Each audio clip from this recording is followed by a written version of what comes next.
Hi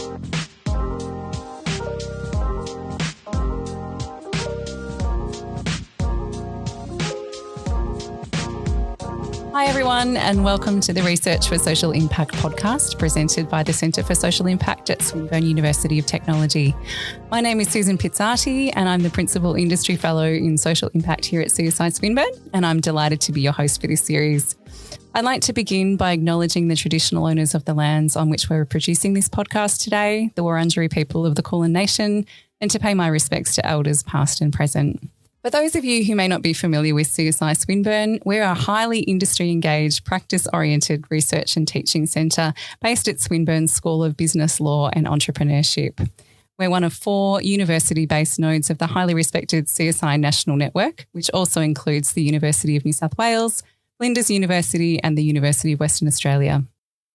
So throughout this series, we'll be bringing you conversations, interviews and information from our researchers, sector experts, industry partners, and even our students and alumni, aligned with our core areas of work, which include social entrepreneurship, social finance and investment, measuring and communicating social impact, community services innovation, and employment service system reform for marginalised groups.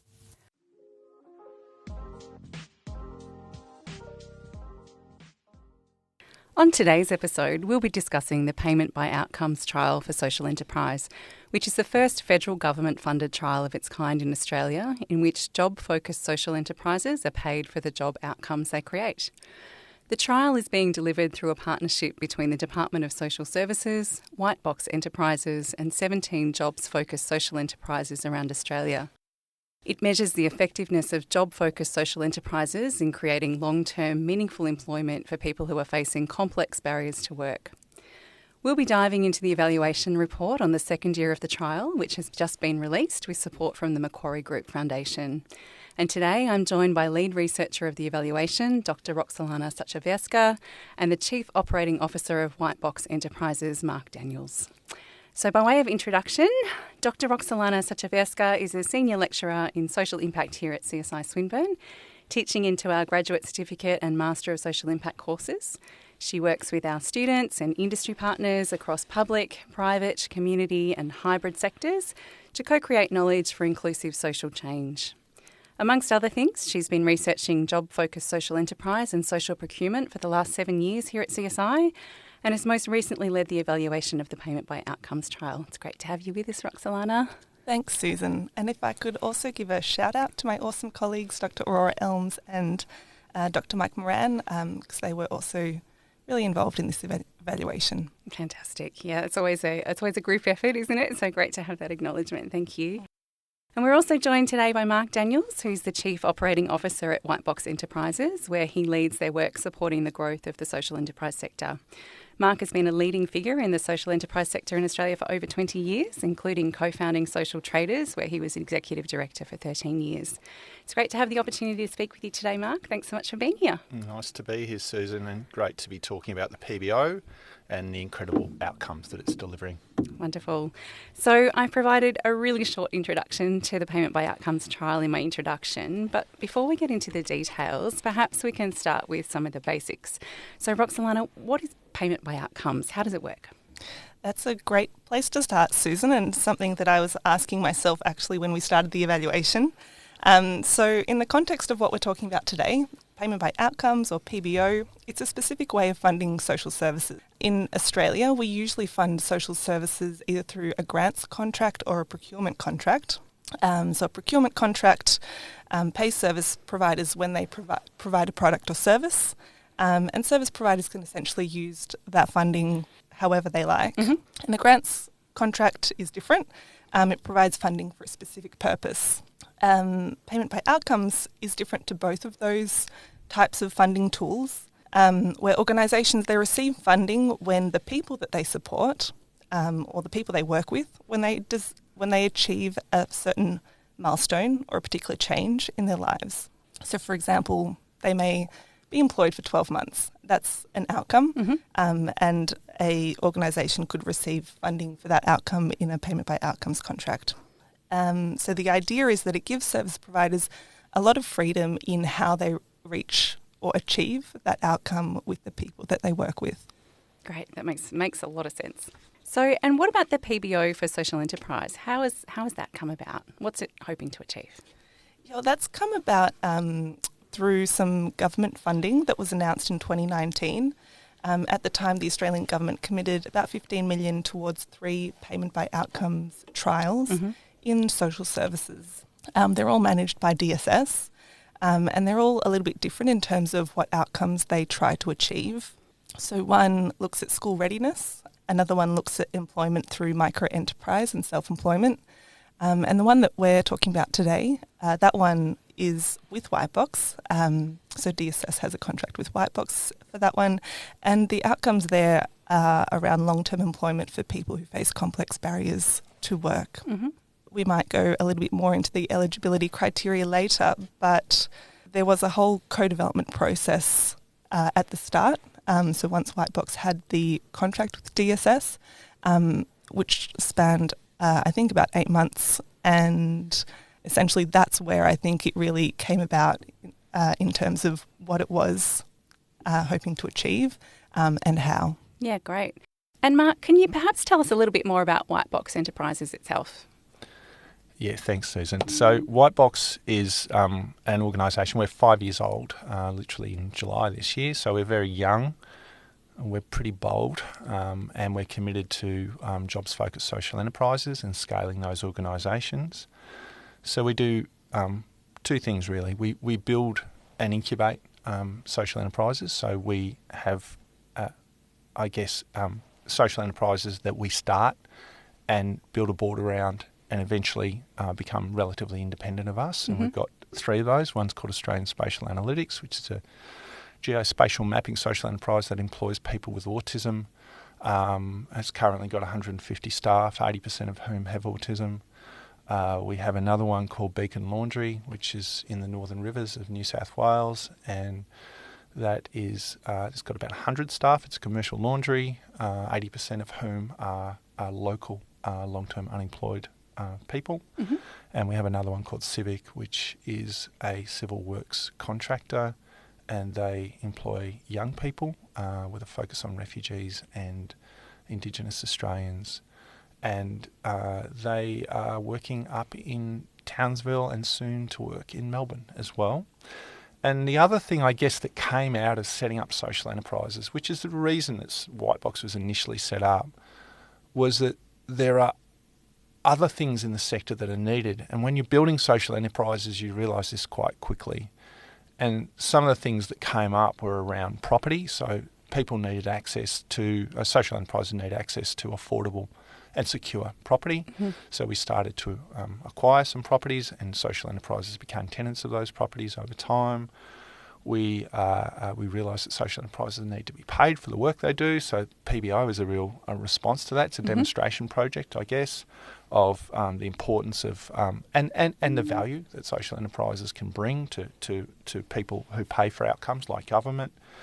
We're about to launch a fund called the Sustainable Employment Loan Fund, and that will make capital available to jobs-focused social enterprises at affordable rates and on flexible terms.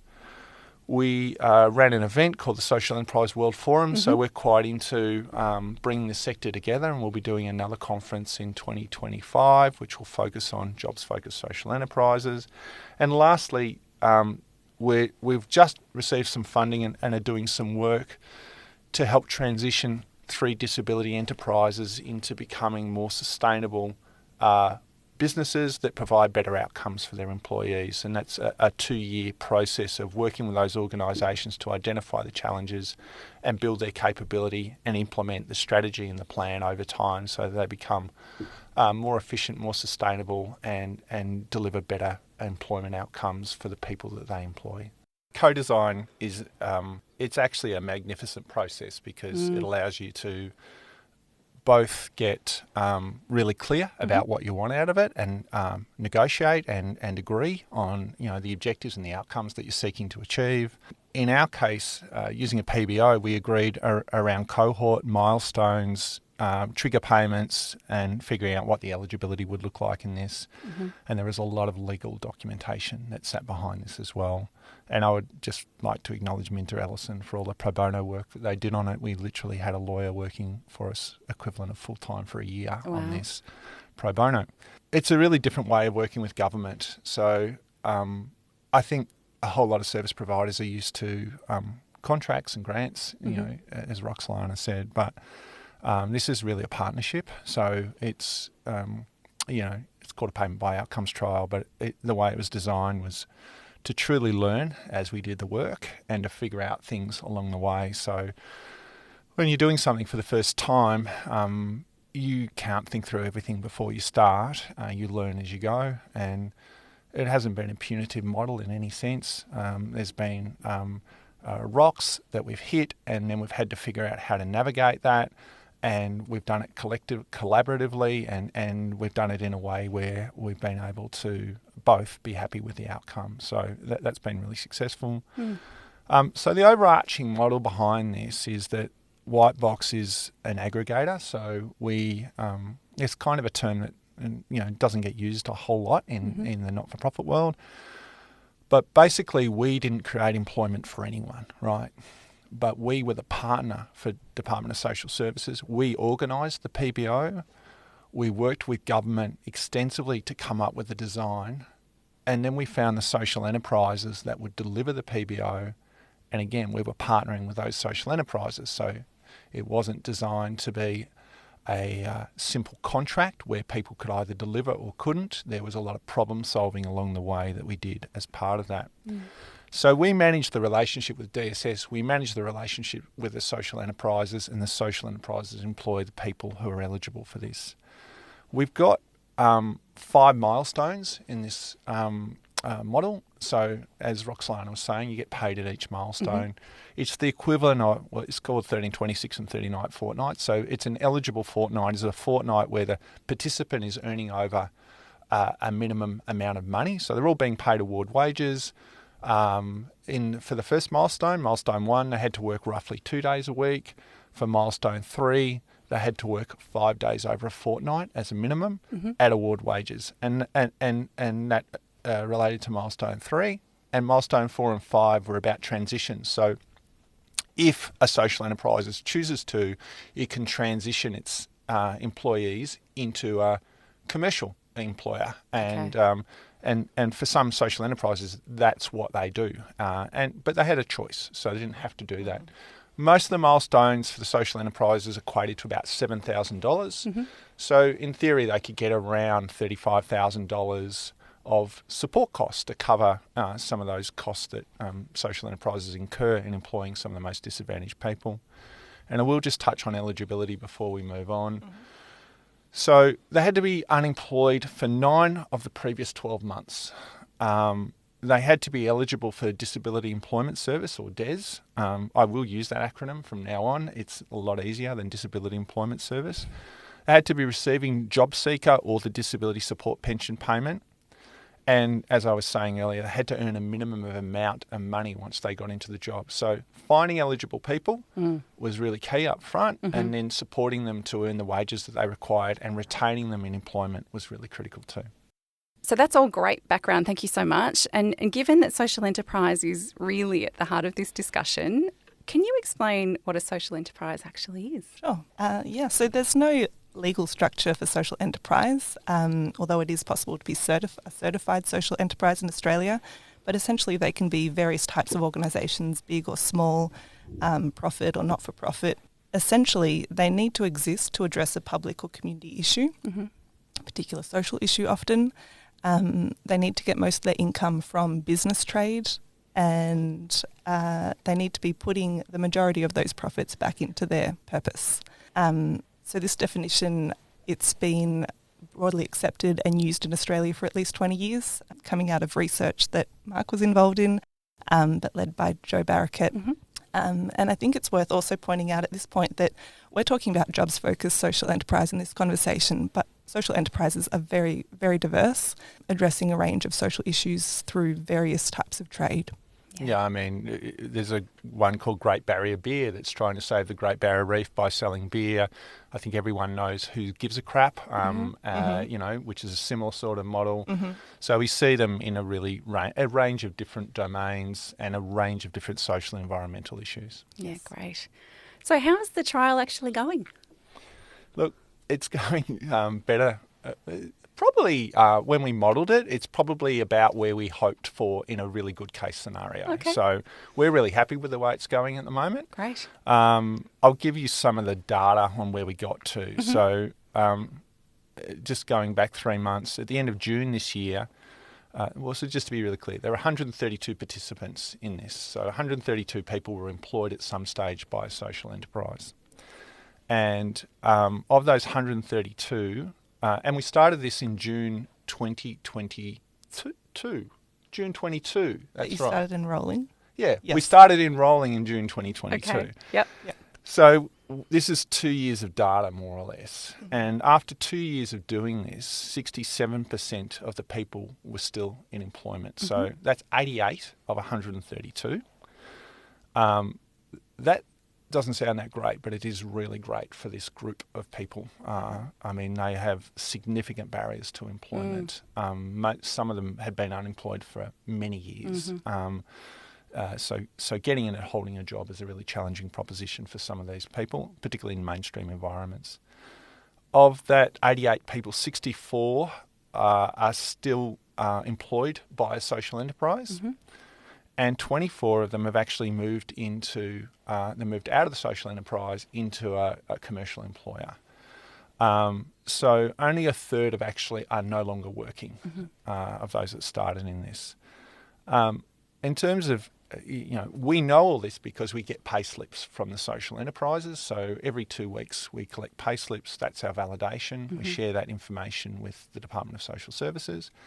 And when someone leaves and transitions into an organisation, DSS has other vehicles for capturing their employment data as well. So it's a terrifically well scrutinised set of data, and that's one of the massive attractions for us in all of this is that the data is validated by government. It's very rare to do a project where government is verifying your data. As a not-for-profit, we often find we're advocating with our own data sets, and probably there are questions posed about those data sets, but in this case, they've verified the people who were being employed in the first place, that they were eligible. They can verify that how many fortnights these people have worked that are eligible. And what also came out of that process, I guess, was we did it wasn't an evaluation, but we engaged a consultant called Taylor Fry, who are an actuarial firm. And there's a beautiful counterfactual in this, in that we worked with exactly the same cohort that the Disability Employment Support Program works with. So when we said at least unemployed for at least 9 of the 12 months, what Taylor Fry, the actuary, was able to do was look up what the employment retention rates for people who've been out of work 9 of 12 months were in the DES program, Right. and how long they were able to maintain employment. And what we found is after 12 months in a normal environment, i.e. a commercial environment with people supported by a DES provider, 26% would still be in employment after 12 months. In ours, 69% were still in employment. So it's more than 2.5 times more effective in a social enterprise in retaining people in employment, which is staggering, actually. Really fascinating stuff. So, Roksolana, that brings me to you in terms of what have you found then through that evaluation that you've just completed? Yeah, well, I think the best way of saying it is we've heard the stories behind the numbers that Mark has just described, because we were able to speak with participants who are enrolled in PBO. We spoke with social enterprises around what they're doing as part of the PBO and what support they're providing to enable that employment. We spoke with Whitebox. Last year we spoke with DSS and impact investors. So we've really had this opportunity to hear everyone's perspectives of the PBO and piece that together into a narrative that brings all the stakeholders together. So I'd like to start with what we heard from participants, because I think that is the most important voice, and particularly if we think about this as a for-purpose endeavour. So what we heard was essentially a lot of characters, if that makes sense. Everyone is an individual, and it was wonderful just to hear about everyone's strengths, different interests, different goals in life, as well as their different challenges. But we certainly heard a shared experience of the employment services sector. So most people talked about cycling through various job services providers, also moving into employment and then not being able to sustain that employment, mostly because it just wasn't suitable for them. We heard about how employment put pressure on other areas of life and could create disruptions or kind of relapses in mental health. Sometimes people had to move house and that disrupted employment. So we heard a lot about these barriers that people are facing, sometimes caused by inappropriate employment, insufficient support, and sometimes just life happening. Sure. And although people had similar barriers, they always kind of came together in the individual circumstances in a unique way. We also surveyed participants to hear from more people about the impacts of employment for them in the social enterprise. To be honest, the findings weren't surprising because people who research or kind of know the research on social enterprise know them to be quite effective. Participants who responded, they were mostly still employed in social enterprises, and 80% said that their employment circumstances had improved over the last year. 3/4 said that their sense of belonging had improved, and that's a really meaningful area for people. It often enables change in other areas of life. For example, mental health. Almost 2/3 of participants said that employment had improved their feeling around their mental health.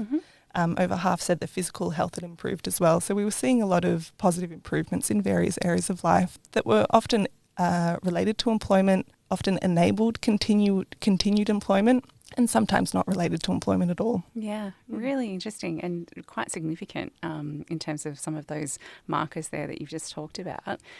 And what do you think it is about social enterprises specifically that help to enable that sustained employment?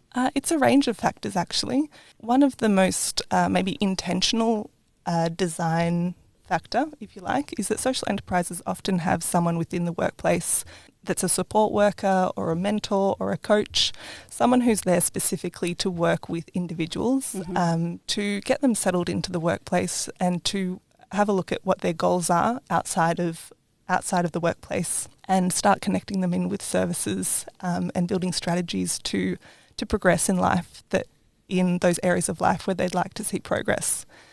So that person is key from what we've heard. Very often PBO funding went towards supporting or covering the cost of that person, not completely, but to a certain extent. And I think that person is actually quite unique in the sector, in the sense that employees or PBO participants often had formal meetings with that person to work out their goals and strategies and so on. But also that person was just around in the workplace for that incidental communication every day, just checking in with people. And so both, I think, forms of support and communication are actually really important for progress. We also had that actually the peers within social enterprises create a really supportive environment where people can feel that they can be themselves in the workplace. And this was an experience that was not common amongst participants. Previously, they'd gone to a workplace and felt that they needed to hide the barriers that they were facing outside of the workplace, and they weren't able to be upfront. And this just added pressure, I guess, and made that employment unsustainable in the long term. Mark? One of the things that came out of the first round of research that still I bring up constantly when I talk about this is that the culture of social enterprises was almost the defining factor as to why people succeeded. And it's exactly what Roksolana said. You know, there are people in there who care about them. But it's not just the designated people, nor is it just the cohort. It's the managers, you know, and it's the leading hands. And sometimes a lot of social enterprises have mixed workforces, right? So it's not just all from one cohort. It wasn't like anyone was taking on 100% people from, you know, the eligibility criteria that we were looking at. So let's say 50% of their workforce isn't cohort, then it's their response their interactions. And you know, we talk about, training around diversity and inclusion. These organisations have it built into the DNA of the organisation because you are going to have really challenging issues come up at times in social enterprises. And the people that we hire in those organisations know what they're coming into, and they choose to come into that environment. Quite often they're earning less money than they were earning prior, but there's a burning desire to change people's lives, and they have some commercial expertise that they can apply to that environment, which means that the whole model can stack up ultimately. The other point I really want to make about this is that just thinking out loud, you could go the other way too and say, why can't commercial employers do this? Yep. And some commercial employers do this, and they have great cultures in their organisations, but they also have very different drivers in their organisations. And when the shit hits the fan, sometimes the first thing to go is the culture of the organisation, because, you know, suddenly you've got to drive better returns for the investors, for example. Yep. In our case, they're starting from the premise that we aren't about investor returns or about social outcomes. We have to make the business stack up. There's no question about that. But at the end of the day, the equivalent of an investor return in social enterprise is a social return, fundamentally. So you're there to maximise your social returns. I guess the other area I want to touch on is that social enterprises are a response to the failure of the universal employment system in Australia. Right? If people with barriers to entry could get jobs in commercial environments, we wouldn't need social enterprises. And I guess that we just need to identify that they have been built, their DNA is to address and create jobs for those people who have disadvantage. So everything in design is about how can we actually help these people to overcome the barriers that they face. So that might be anything from a support worker, you know, as I've said before, through to managers who are, you know, probably doing 90% of what a manager would normally do, but having 10% available to respond to issues or to, you know, sometimes there's almost like a maternal relationship that starts to develop where, you know, they're really trying to help people solve problems that have nothing to do with the workplace whatsoever. That might involve home, might involve getting to work, it might involve, a mental health issue that someone's experiencing, and that might be the designated support worker, but it might be other people in the organisation as well. So I think at the end of the day, I think social enterprise is actually designed to complement the employment system by addressing some of the shortcomings of the employment system that currently exists. Yeah, really putting people at the centre. Absolutely. Yeah, great. And Mark, you've obviously been working in social enterprise for a long time and know it inside out. Is there anything that's really stood out to you in the CSI research that you think will help the sector moving forward? Yeah. I mean, a number of things. There's like getting the data about people. We're exposed. We see that all the time, right? So White Box runs social enterprises, and we have incubated a number of social enterprises, and we have deep expertise in that domain. So you take it for granted, actually, you know. So we don't actually look at the numbers in the way that Roksolana has pulled out data. And when we see it, we say, that's great, but we know that already, right? That's not, for me, that's awesome data, because I remember when we were presenting this to some government officials, they love this data because it's not the stuff that they see on a day-to-day basis, but we do. What was really great about this research, one thing that stood out to me was there was a focus on transitions. And I think what came out of that for me was Roksolana sort of explained what a jobs-focused social enterprise was before, but within the jobs-focused social enterprise world, there's other segments as well, and one of those is that there are destination and pathway social enterprises. And destination social enterprises are where you go, you get a job, and you stay there, and you might stay there for 10 years, you know. And there are quite a few of those organisations, and some of them are in the PBO, and, you know, I'm not talking about the merit of any particular model here. They are fantastic and they do a great job. And then the other ones, the pathway social enterprises, they exist to transition people. So someone, you know, the kind of model works like a person with barriers to employment gets a job in a transitional social enterprises, could work there for anywhere from 6 months to 18 months to 3 years. It could be, and some of them have very clear models, like, we're giving you a 12-month employment contract. Some of them don't, and they're a lot looser, and they sort of say, when you're ready, we'll transition you out. And I think what was really interesting about this is that Roksolana went really quite deeply into the transition models and trying to understand what they were and how they were being applied. And there were 3 different transition models that came out of this. I'd never really sat down to think about the different transition models that exist, but, it was really good to have an academic pull that apart and actually look at the way that they're being applied and sometimes why they're being applied in different circumstances as well. And what was also interesting, I guess, and this isn't specifically in the research, but we shared the research with some of the social enterprises about a week ago, and some of them are now considering transitions in organisations that used to be destination social enterprises. So it is interesting because it allows the sector to scale. It's a very interesting, if you've got people cycling through and they're going into jobs beyond, then in theory, your impact can be a lot deeper because you're touching more lives.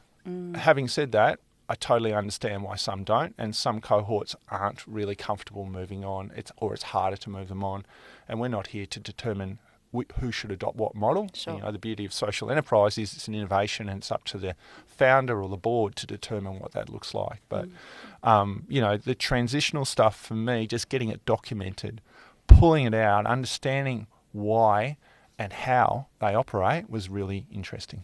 Can you tell us a little bit more about that transitional aspect, Roksolana? Yeah, so as Mark mentioned, we put together 3 transition models. And the PBO, the structure of the PBO is actually what enabled us to see this so clearly, because we were engaging with a range of social enterprises, or quite diverse in the type of support they provide, and their employment models and their approach to unblocking some of those barriers to work.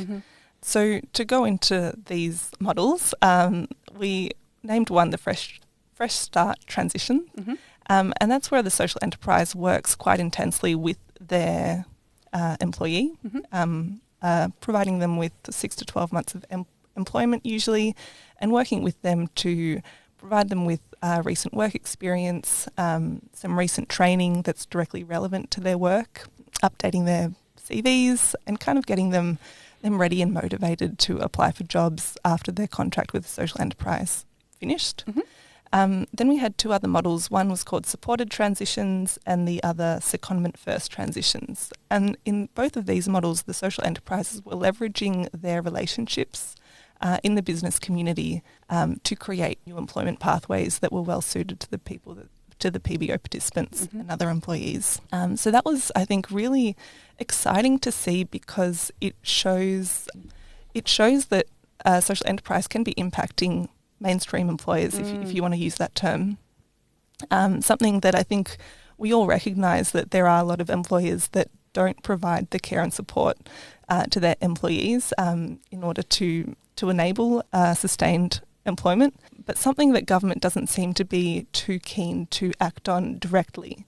So social enterprises, as members, I guess, of the business community in their own right, are able to perhaps create some change within some employers to create more actively inclusive workplaces for people to move into.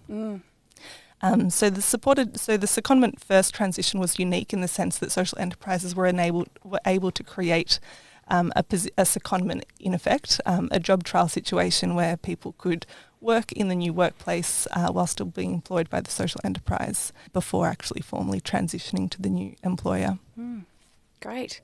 It's a really interesting, unique position, isn't it? Because as a social enterprise, you're upskilling the people that are working for you, but also then almost becoming a funnel out into those other organisations as well. It is interesting because we've found employers are really interested in picking up people who have been through a social enterprise because, they're definitely work ready by the time they're ready to transition. So for them, it's kind of like a field that they can easily choose from, and they want to do this work, but they're probably not fully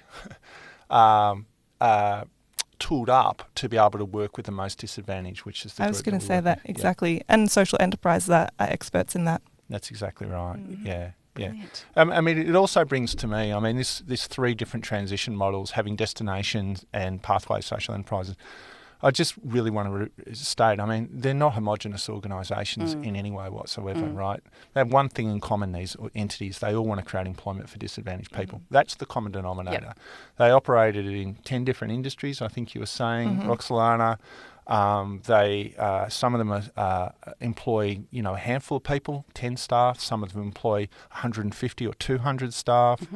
We've got one that's working in geospatial mapping, and we've got another one that's doing recycling, and another one that's doing grounds maintenance and landscaping works, and another one that's doing, catering and hospitality. It is so diverse. And it's kind of the beauty of social enterprise is that, it's not programmatic. Yep. It is a real work environment. So if someone doesn't want to work in hospitality, they won't work for that social enterprise. Well, they might on the guise that, hey, I just need to get a work history, but ultimately I really want to work in tech. Yep. And this might give me a 12-month work history so that I can move into tech later or something along those lines. So I think the distinctions in social enterprise have actually been a feature, I think, of this work. That if they were all homogenous, you'd probably end up with a very homogenous group of people going through it as well, and they haven't been homogenous in any way whatsoever. Yeah. Yep. Fantastic. And you mentioned that there's obviously that huge diversity in the organisations that are involved, and I think you said there's 17 social enterprises involved in the PBO. I imagine that's created some really interesting opportunities for shared learning and coordination among those entities as well. Is that what you're seeing in practice? Yeah, I mean, they all have the same goal, right? Yep. So, and we ran an EOI process to find those 17. Okay. Initially, actually, we found 5 initially, right? And we thought, oh, this will be easy. I think we wanted to create 160 jobs with 5 organisations, and they were all like, yeah, we'll take 30 or we'll take whatever. And what we learnt really quickly was once it started, even before it started, we had actually already moved to 9, right? So we moved from 5 to 9, and we ended up doing 17. And part of the reason was that organisations thought they'd be able to work with this particular cohort. So one really interesting thing about social enterprises is they know who they want to work with, right? So we work with Indigenous, or we work with youth at risk, or whatever it is. But they've never been told a cohort that's so specific before, which is unemployed for 9 of at least the last 12 months, eligible for DES, and all of that sort of stuff. So for a lot of them, it was like it was a real recognition that actually we can't work with that cohort. That cohort's not us. So we had 2 or 3 who almost pulled out straight away and said, we've tried to find people, but we can't fit people who fit our program or our social enterprise model and that fit that cohort. So that was really interesting to us. And then people who said they wanted 30 places were really struggling to fill some of their places. And so some of the organisations who said we'll take 5, suddenly we're getting 20 places, right? So it's the beauty of PBO is quite simply having an aggregator model allowed us to adapt constantly throughout the process. So if they were supposed to get 20 but they're only getting 5, at some point, I think it was probably early in 2023, we don't have enough social enterprises. We're going to run out of time here because we only had a year to do our enrolments. And we knew that we needed around 140, 150. We ended up with 132, which was pretty good, still allowed us to achieve most of our goals. But once we started to realise that we needed more, we started to just go out and find more of those social enterprises who would employ from that cohort. And we started to be more flexible in the way that we attach caps in terms of numbers of cohort that would go through those organisations. And so being an aggregator was really interesting and adaptable, right? Yeah. It meant that we could have gone to 30 social enterprises if we needed to, right? So it allowed us to have tools, and very different to a grant where an organisation gets a grant and says, we'll deliver 25 jobs. And then after 2 months they go, there is no way on God's earth we're going to be able to deliver these 25 jobs. Yep.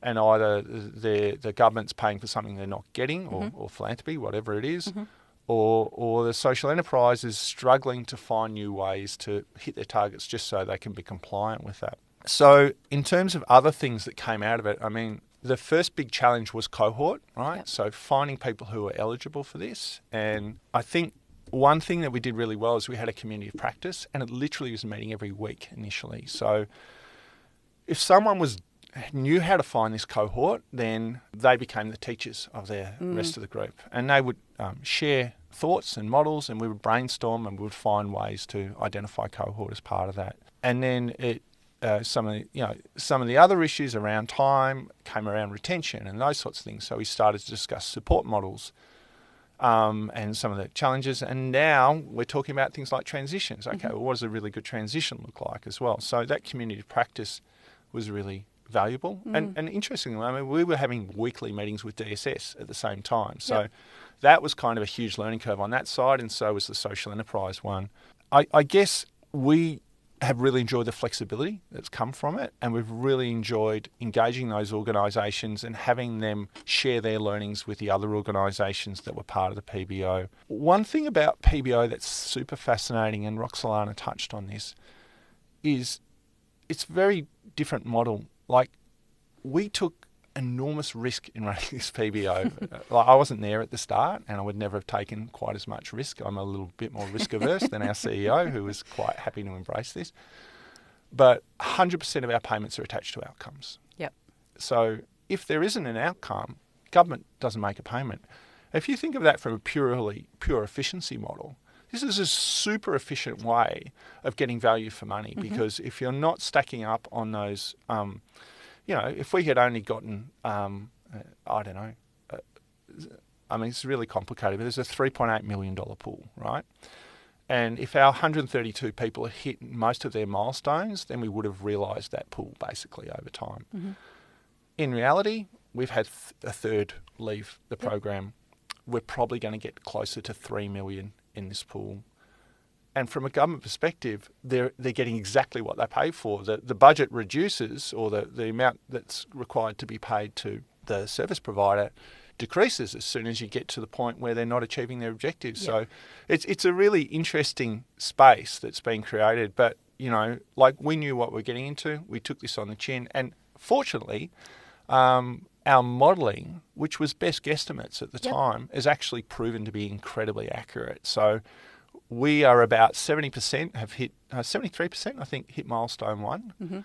We're looking at maybe 60 to 63% hitting milestone 2 and about 50 to 53% hitting milestone 3. And based on all those projections, we walk away covering our costs, our investors get their money back, and government comes away with a smile on their face because they've had a terribly efficient model. So, yes, we learn a lot about social enterprise, but we've learnt a lot about this really innovative model as well. And I think something that's enabled these outcomes is the aggregator model, because as you were saying, Mark, when it turned out in the first few months that social enterprises that were involved weren't able to recruit as many participants as they had hoped, Whitebox was able to bring more on board in order to for those enrolments to continue. Yep. And are the social enterprises involved talking to you about the benefits of the aggregator model as well, Roksolana? Yeah, definitely. So I think when we started the research, we were expecting to hear that social enterprises were putting a lot of time and resources into getting their heads around the PBO. And certainly they did. There was a time commitment while all the systems were set up and all the data flows kind of worked out. But we haven't heard what we expected, that this would be overly burdensome. And I think that's in large part due to the role that Whitebox has played in terms of ironing out a lot of the detail with DSS and involving social enterprises where needed. Yeah, brilliant. I can't believe I'm saying this, but we're almost at the end of this conversation. It's just, I feel like we could go on for a very long time. There's so much to cover. But for my final question to both of you today, it's a question that I ask all of our guests that come onto the podcast. And I'd love to know, if you had an unlimited budget to put towards a piece of research or education relating to payment by outcomes and social enterprise, what would you spend it on? Yeah, it's a good question, because we have researched the hell out of the PBO, right? So, Swinburne, no unlimited budget though. No, not unlimited budget. That's true. So I'll be really fascinated to hear what you say, Roksolana, because you've got the blank check. You might do something different, but we've got three reports that CSI are going to present, and we've also used this independent actuarial firm to do some data collection as well, and we think we've built an incredibly strong case for this. That this social enterprise PBO delivers better outcomes than the current employment system fundamentally. However, it's not like governments falling over themselves necessarily to replicate this or turn it into a system change. And just coincidentally, we had this really interesting experience recently where one of our staff he's French, he had to go home because his father was having his 90th birthday, and while he was there, he visited a social enterprise. And what he discovered in France was an aberration for us, because in France, there are a few very large social enterprises that are being paid large amounts of money by government to employ large numbers of people with significant barriers to employment. Like literally billions of dollars is going into this. And we were aghast. We were like, wow, okay, that's exactly what we want to be seeing in Australia. And I think what it made me realise is that Europe is doing some very interesting things at the moment that we're not really necessarily aware of, certainly in our work. And I don't think policymakers are aware of it in Australia. So, I would like to see some more work done in understanding these systems and how social enterprise can integrate with government employment services in other contexts. I think we always look to English-speaking countries, but we probably need to not look at English-speaking countries in this instance. And then I'd like to understand through that research how the Australian employment system could be modified, that social enterprise could be integrated into it, and that social enterprises could be paid for the employment outcomes that they generate. I'll be really clear. Social enterprises incur higher costs because they employ people who have barriers to employment, and they have to spend more time and resource for those people to be able to succeed and get through. No one's paying us for that. But ironically, when we employ one of those people, an employment provider somewhere in Australia is getting paid for that employment outcome, even though we're taking on all of the challenging costs attached to their success fundamentally. And we would like that money to be carried over to the social enterprise, not just with the person who is very fortunate in their employment, whatever it is, in Workforce Australia or in DES. They were very fortunate that this person ended up in a social enterprise who could sustain them and give them the employment outcome ultimately. So we think that money should be coming across to social enterprises, and we'd like to understand how that could occur. And then the other part of this would be to research how we could grow and scale the social enterprise sector, but also taking the best qualities of social enterprise into corporates to create opportunities for long-term unemployed people in Australia. So, I think if we're saying culture is the beauty of a social enterprise, what does that mean? And can that be replicated in other environments? And if it can, great, let's do it. Let's get the biggest companies in Australia employing this cohort with the right support structures in place and payment by outcomes type models that enable them to do that in their organisations, not at the expense of social enterprises, but as well as social enterprises, because there are several 100,000 people every year who fit into this bracket, and social enterprise cannot simply be the solution to those several 100,000 people. We need the DNA of social enterprise to find its way to other entities. Yep. What a vision. Thank you, Mark. Roksolana? My blank check. Yep, your blank check. Well, I've received such positive feedback on this evaluation from so many different stakeholders, from participants saying it's been so good to talk about their journey and their perspective, social enterprises coming together to hear the evaluation results and saying how important it is for the sector to coordinate, and that the evaluation kind of supports that work. So I think, but my reflection is that the evaluation, it wasn't a sure thing. It was only possible because of philanthropic funding, generous funding from Macquarie Group Foundation. And so quite often there are these, well, not often, but when there are trials, it doesn't necessarily mean that there'll be an evaluation component that's like the one that we've done. So what I'd like to spend my blank check on is to make sure that there is a research component to each of these innovations and trials. The Australian government has its outcomes fund, with the third round being available to social enterprises amongst other organisations. And I expect and hope that there will be social enterprises that receive funding through that opportunity. And I'd like to see research being done as part of that, as well as other opportunities that come up in states where the researcher is facilitating shared learning among stakeholders and helping that coordination within the social enterprise sector. Wonderful. What a picture you've both painted for us about the possibilities. I love it. Thank you so much to both of you for your time today. It's been a real pleasure to have that conversation and to have the opportunity to dive more into the work that you've both been doing. I'm sure there'll be a lot of people out there today after listening to the episode that would like some more information about this work. So what's the best way for them to get in touch with you, Roksolana? I think LinkedIn is good. Yep, LinkedIn, easy one. And Mark? Yeah, LinkedIn and maybe in terms of the research through the White Box Enterprises website. So we've got a dedicated couple of pages to PBO, and this evaluation is the latest addition to those pages. So if you're interested in really getting into the weeds, we'd love people to come and visit the site and download the report. Brilliant. Thank you both so much. We hope you enjoyed hearing from Roksolana and Mark and learning more about the Payment by Outcomes trial for social enterprise.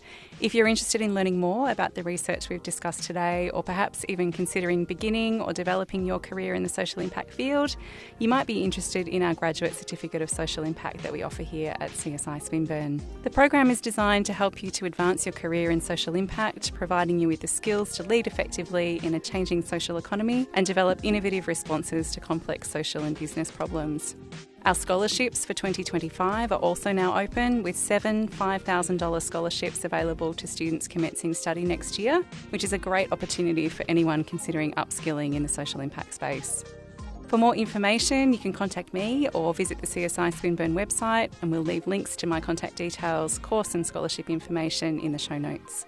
And being researchers, we're always keen to gather data, so we'd love to hear what you've thought of this episode. Please feel free to contact us with any feedback or suggestions you might have for future topics, or you can always like or leave a review on this episode on Spotify. Thanks for listening, and we hope you can join us again soon.